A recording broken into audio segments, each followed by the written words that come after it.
Meus pais tinham uma cabana de férias. Ela ficava em uma floresta com um lago na frente. E além de utilizarmos nas férias, também utilizávamos para caçar. Eu fui um dos que mais visitou aquele lugar, mesmo odiando ir para lá sozinho. Eu adorava caçar e fazia isso com frequência. Às vezes passando semanas ou um mês sozinho naquele lugar. Eu devo ter ido para lá umas 40 vezes. Esse relato aconteceu em 2017. Em época de temporada, eu decidi viajar para lá. E ninguém mais da minha família queria ir comigo, para me acompanhar. Então eu fui sozinho novamente. Após horas de estradas, eu subo as montanhas e chego à cabana. A cabana é trancada por senha, pois não confiamos em trancas normais. Principalmente por não morarmos lá e ir poucas vezes ao ano. Eu digito a senha e entro na cabana, descarregando o meu carro. Tomo um banho e preparo o meu equipamento de caça, quando escuto do lado de fora um grito. Aquilo me assusta. A cabana é isolada no meio do nada. São quilômetros de distância da civilização mais próxima, em uma estrada apertada, no meio da lama e subidas, um lugar de difícil acesso.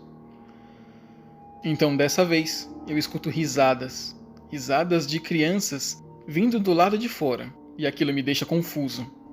As risadas começam a se afastar e ir caminho à floresta, e eu saio em sua direção, achando que poderia ser filhos de algum caçador da região, e elas somem do nada.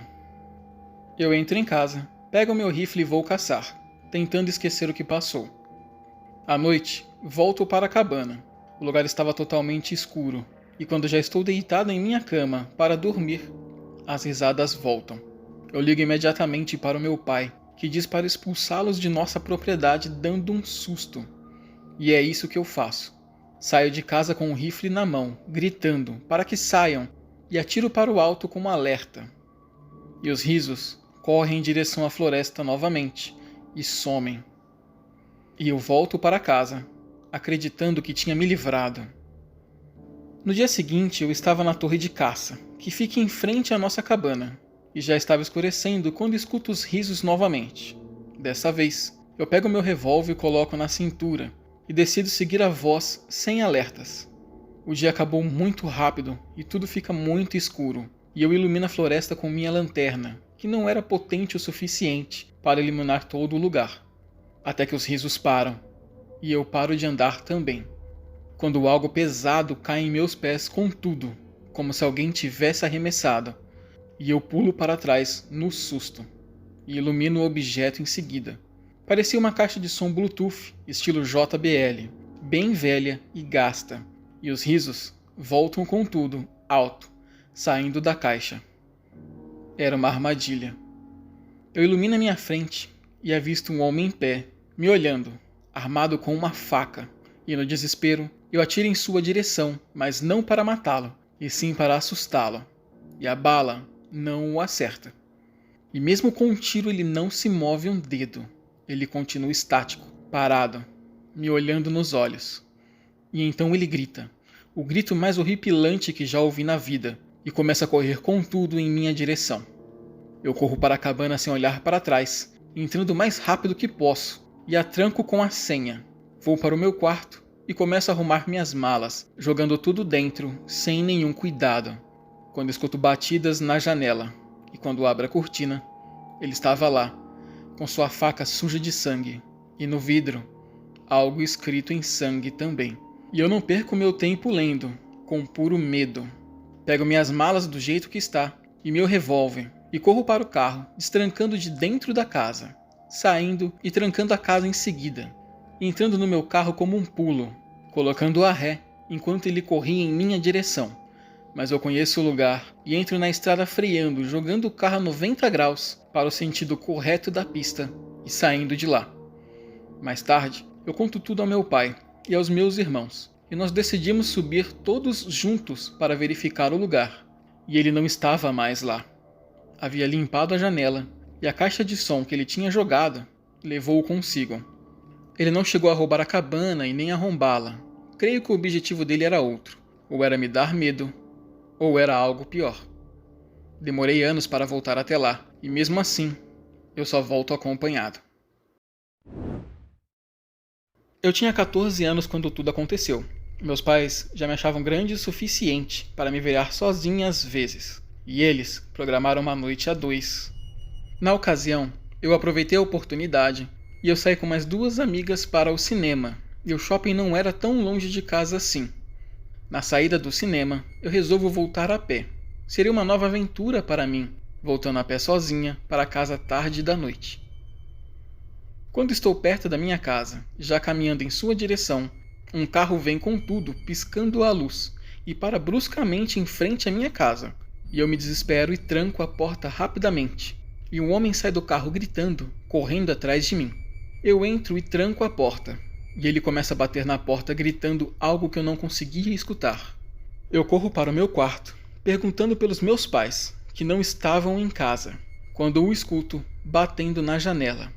Sem pensar 2 vezes, corro para o quarto dos meus pais, trancando a porta em seguida, e sento no chão, ligando para a polícia, que me manda ficar calma e escondida. E vem o homem novamente. Ele parecia saber onde eu ia o tempo inteiro, então eu questiono, perguntando o que ele queria, e o policial do outro lado da linha fala para não fazer isso e pede para me esconder. Mas dessa vez, eu o escuto.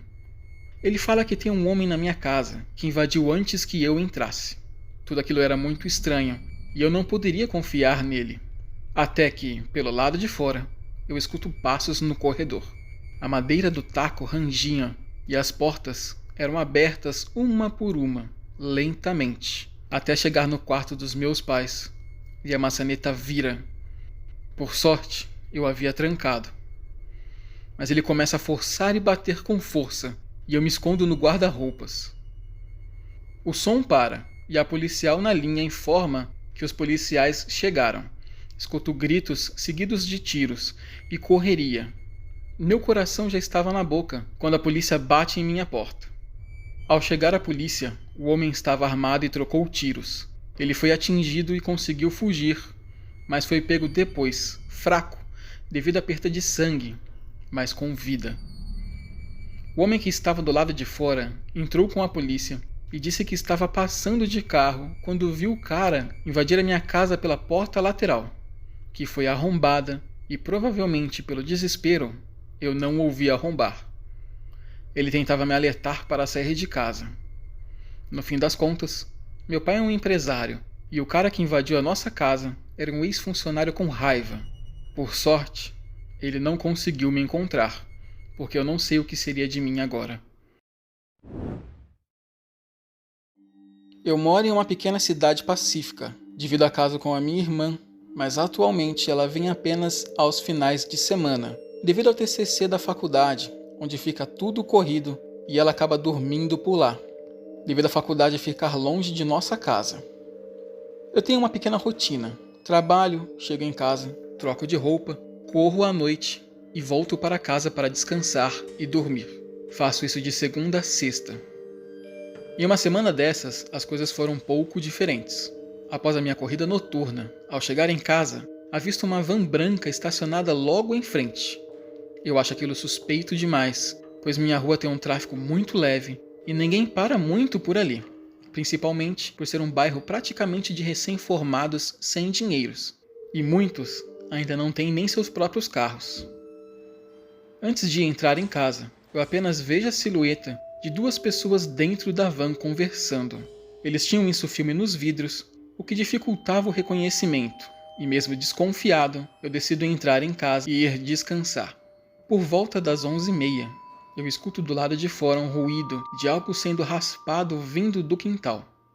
No início, eu imagino ser o vizinho raspando uma madeira, ou ferro, e fico ali por um tempo apenas ouvindo, até que aquilo me irrita e eu bato na parede, sem ter certeza de que ele fosse me escutar, pelo fato da casa ser longe da outra. Mas neste exato momento, o som para. Eu me levanto para olhar pela janela e não tinha nada, nenhuma movimentação no vizinho, e a van estava partindo. Então eu volto e pego no sono. No dia seguinte, sexta-feira, eu faço a mesma rotina, e dessa vez a van não está por lá. e eu deito para descansar. À meia-noite, eu ouço novamente o som das raspagens, mas dessa vez, vindo da minha casa. Eu desconfio ser roedores e desço saindo para o quintal, quando vejo a van novamente no escuro, mas dessa vez eu não vejo ninguém por dentro. Dou a volta na casa à procura do rato e não o encontro. Então entro pela porta dos fundos e o som está mais alto, vindo do porão. Foi quando eu corro para a porta que acessa o porão e o som para. Assustado, eu ponho a mão na maçaneta e percebo que a trava da porta está quebrada, está cerrada, mesmo sendo de metal. Alguém estava trabalhando nisso há dias. Eu crio coragem e abro-a lentamente, e eu vejo apenas um breu total. Havia dias que a lâmpada do porão quebrou, e eu não coloquei uma nova. E neste caso, só me restava inclinar-se para dentro e forçar meus olhos para enxergar, quando na escuridão, no canto, vejo um homem agachado, olhando para mim. Eu fecho a porta com tudo, que sem tranca não resolveria de nada, e subo para o meu quarto, trancando a porta, e chamando a polícia em seguida. Quando a polícia chega, entramos no porão com lanternas, e percebo que a porta de ferro, que dá acesso para fora de casa, também estava cerrada. E como fazia dias que não mexia nela, eu não tinha percebido.